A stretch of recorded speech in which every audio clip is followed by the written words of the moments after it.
berbeda pendapat kalau tentang apa namanya Isra dan Mi'raj.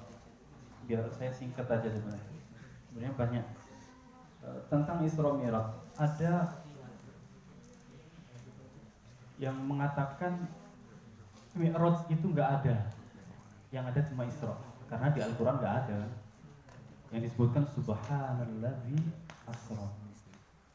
Tapi Ahlus Sunnah meyakini bahwa Isra dan Nabi itu mengalami Isra dan Mi'raj.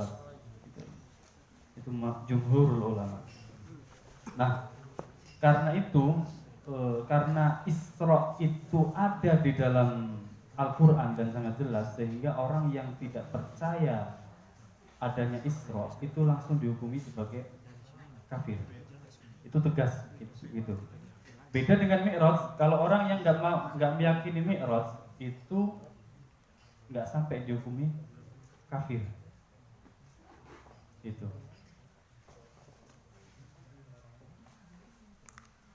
Kenapa demikian?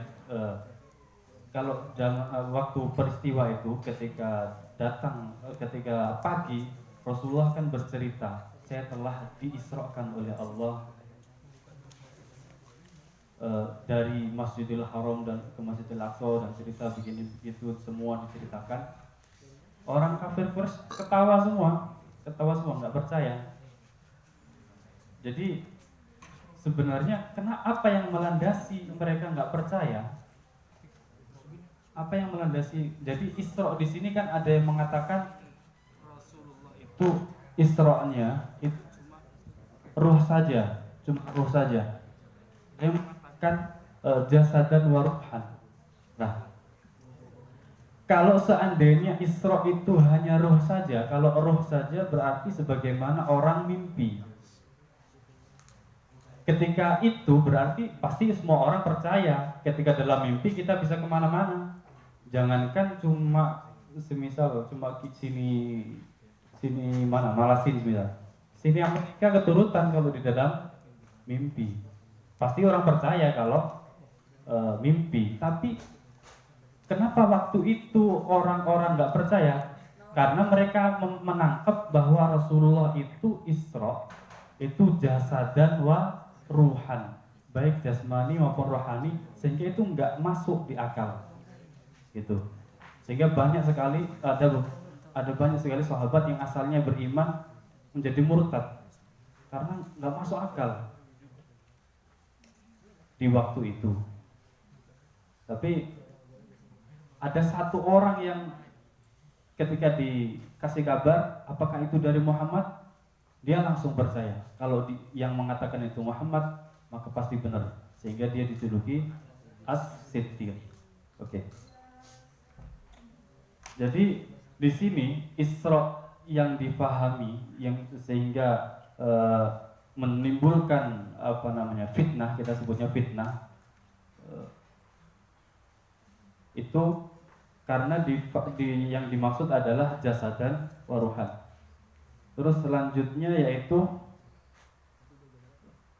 linuriyahu min ayatina. Di situ ada kata-kata linuriyahu. Linuriyahu kalau Syekh Mutawalli Asy-Syarafi itu membedakan antara iro'ah dengan ru'yah. Iro'ah dan ru'yah. Apa bedanya? Kalau ru'yah atau melihat, ya kita melihat biasa ini ru'yah.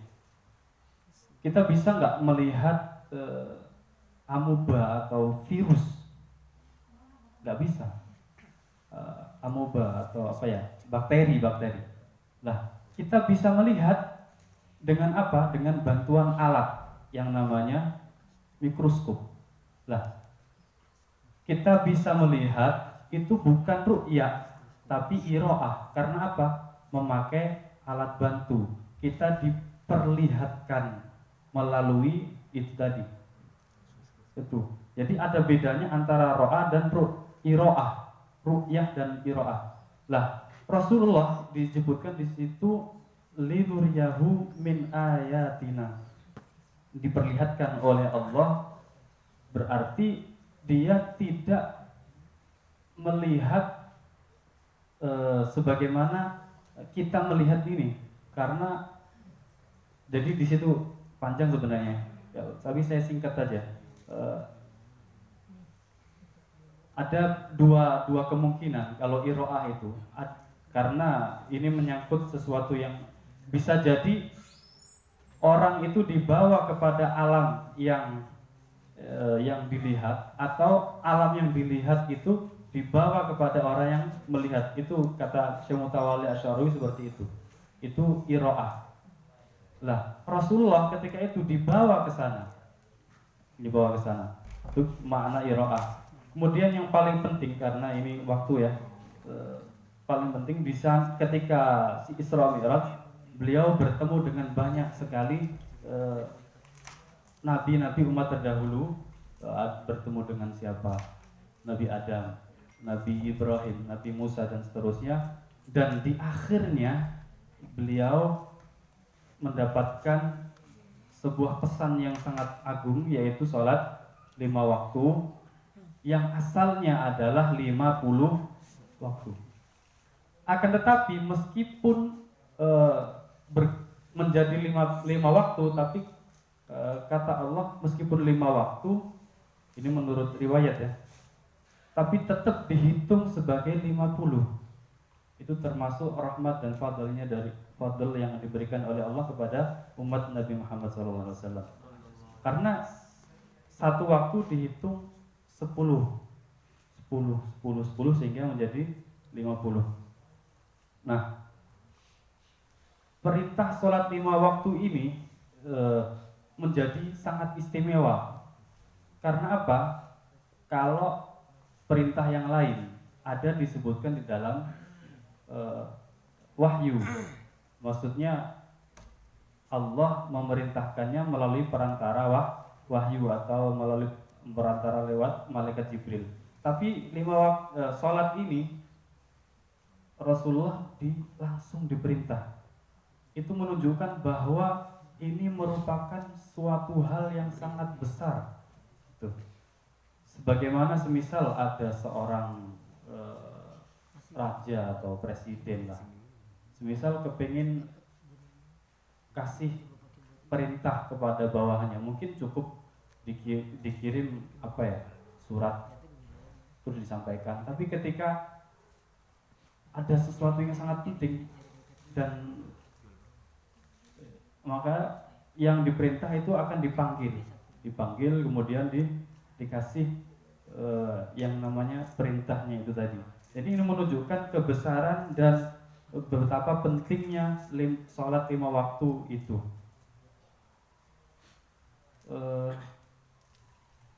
Terus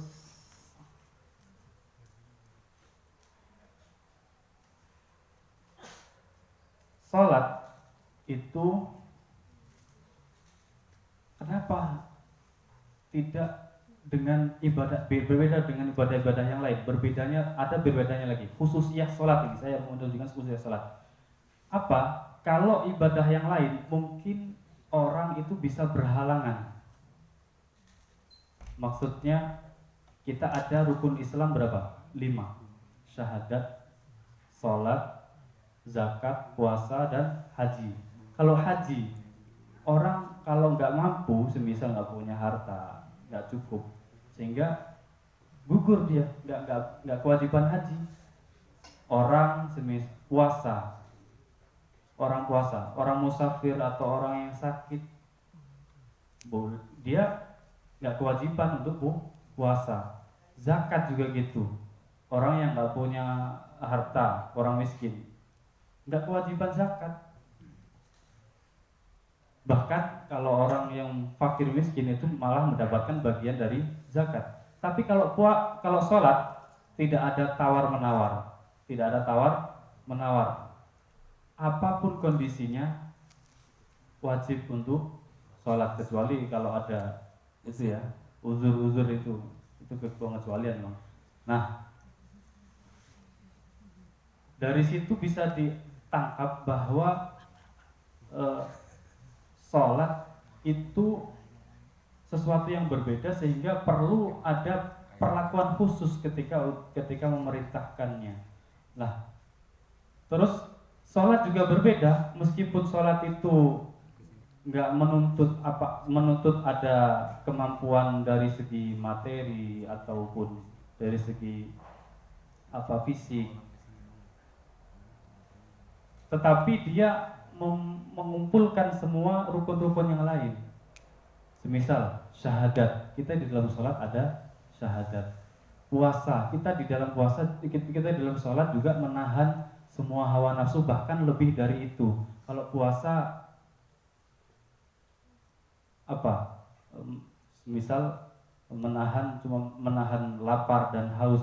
Kalau di sholat jangankan hanya bahkan kita gerak yang melebihi batas itu juga tidak boleh. Kalau melebihi batas juga membatalkan sholat. Zakat di situ mengorbankan harta. Orang mendapatkan harta itu dari mana? Dari bekerja. Orang bekerja itu membutuhkan waktu apa tidak? Membutuhkan waktu. Jadi, sholat itu langsung memotong dari awal waktu. Kita mengorbankan waktu sebentar untuk melakukan sholat. Jadi, ketika kita mengorbankan waktu, otomatis kita mengorbankan pekerjaan. Ketika pekerjaan dikorbankan, akhirnya kita menyita yang mestinya kita mendapatkan penghasilan sekian menjadi berkurang. Itu termasuk zakat dari kita juga. Jadi sholat juga mengandung makna zakat, gitu. Terus kemudian kalau haji bagaimana? Kalau haji, orang haji mengitari Ka'bah. Sholat 5 waktu itu salah satu syarat wajibnya harus menghadap kiblat. Kiblat itu kemana? Ka'bah. Itulah khususiyah atau istimewanya sholat. Ada lagi, bahkan disebutkan bahwa istilahnya sholat itu mi'rajul mukminin. Jadi kalau Rasulullah itu dikasih Allah kesempatan Isra dan Mi'raj, maka kalau disebutkan Syekh Mutawalli Asy'arawi, jadi karena Rasulullah itu menjadi orang yang terkasih dari Allah, orang terkasihnya, maka diberikan Isra Mi'raj, Akan tetapi Allah memandang bahwa Rasulullah juga mencintai umat-umatnya, sehingga Rasulullah diberikan perintah sholat untuk umat-umatnya. Jadi kalau istilahnya Syekh Mutawalli, sholat itu adalah hadiyatul qurbi lil qurbi. Maksudnya apa? Hubungan Allah itu dekat, maksudnya dekat, yaitu tadi saya istilahkan dengan hubungan cinta antara Allah dengan Rasulullah. Tapi Rasulullah juga sangat-sangat cinta dan sangat-sangat sayang dengan umat-umatnya, gitu loh. Jadi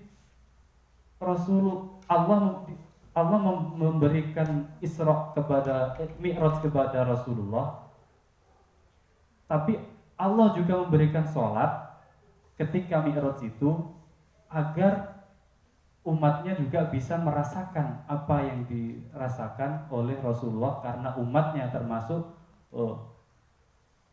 orang-orang yang juga dicintai dan disayangi oleh Rasulullah.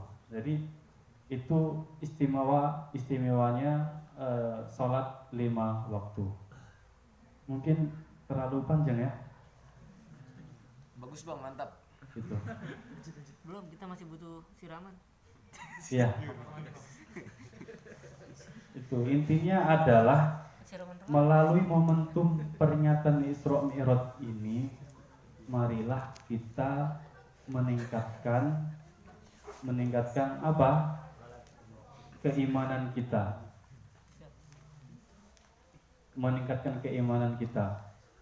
Terus kemudian yang kedua adalah meningkatkan kualitas ibadah kita.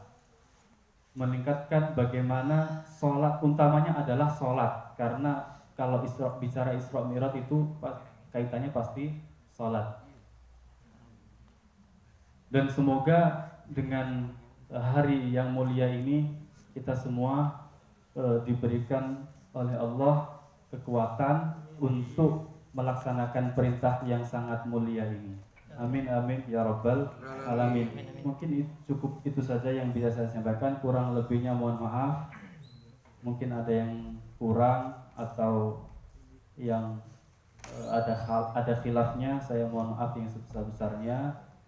Wabillahi taufiq wal hidayah. Wassalamualaikum warahmatullahi wabarakatuh. Waalaikumsalam warahmatullahi wabarakatuh.